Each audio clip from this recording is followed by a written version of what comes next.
This presentation will discuss the procedures of crime scene processing.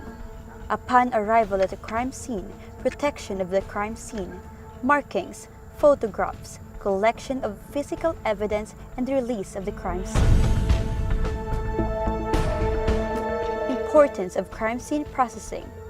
By conducting a systematic examination of these areas, crime scene investigators uncover the physical evidence to help identify what happened and who was involved.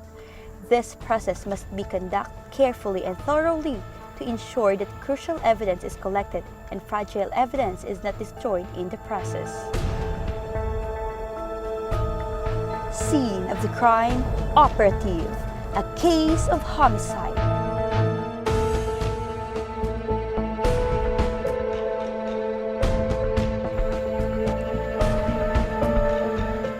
Arrival of the first responder.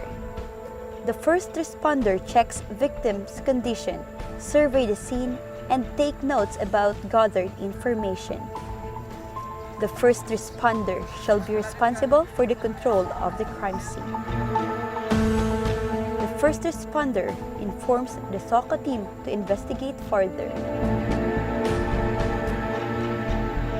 Arrival of the SOCO team. Scene of the crime operation team. It is the forensic evidence response team engaged in the evidence collection process.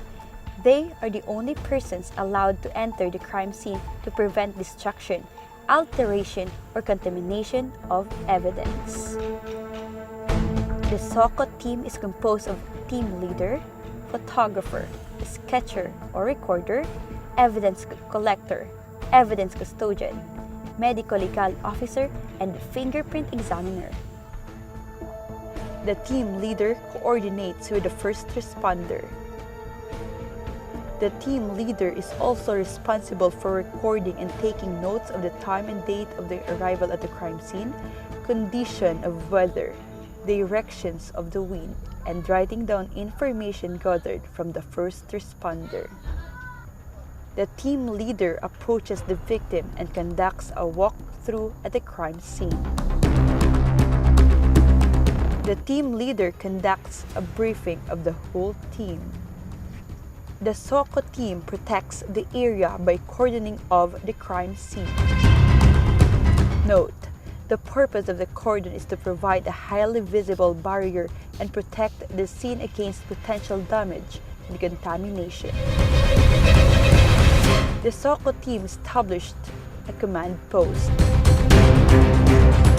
The team leader asks for the presence of the first responder to join the conduct of search. Before entering the crime scene, the photographer photographs the whole crime scene for the general view. Proceed to the crime scene search. The team uses the strip search method in searching. They proceed slowly and at the same time pace long paths parallel to one side of the rectangle. While searching, the team put markings beside the evidence found and the photographer photographs it. The team also searches outside the cordon area to look for possible evidence. Note: the letter is for the cadaver and the numbers are for the physical evidence. Case number, date, and time are also indicated. There is a scale to measure the size of physical evidence. The crime scene photographer photographs the whole crime scene and the physical evidence they have found in general view, mid-range view, and close-up view.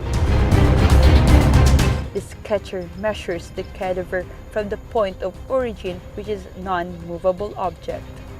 He also measures the distance of the physical evidence from the cadaver. The sketcher is also responsible to sketch the rough sketch of the crime scene. Note: there are types of measurements in measuring cadaver and physical evidence.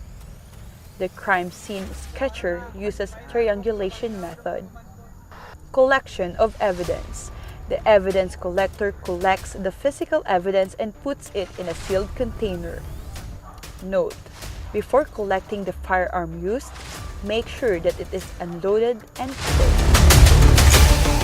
The blood samples shall be swabbed using a cotton buds and put it in a sealed container. The collected evidence such as bullets should not be put together in one sealed container because there are instances that it can tamper. The evidence collector tags and puts labels on evidence by placing her initials, the date and time of discovery of the physical evidence for proper identification before putting it inside the evidence box. The fingerprint examiner collects the fingerprint of the victim. Reminder: in taking the rolled impression, technician should place first the right thumb to be rolled towards the body of the subject while the other fingers not in use is either folded or closes. Then inked the remaining fingers and rolled it away from the body of the suspect.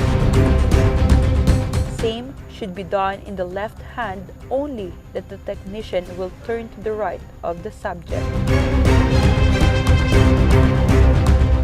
Crime scene photographer photographs the whole process of investigation. Turnover of the evidence. The evidence collector turns over the pieces of evidence to the evidence custodian by signing in the turnover receipt. The evidence custodian preserves the physical evidence. The chain of custody is properly observed before releasing the crime scene. The SOCA team conducts final search to make sure that they search the crime scene thoroughly. Finally, the SOCA team releases the crime scene to the owner of vicinity.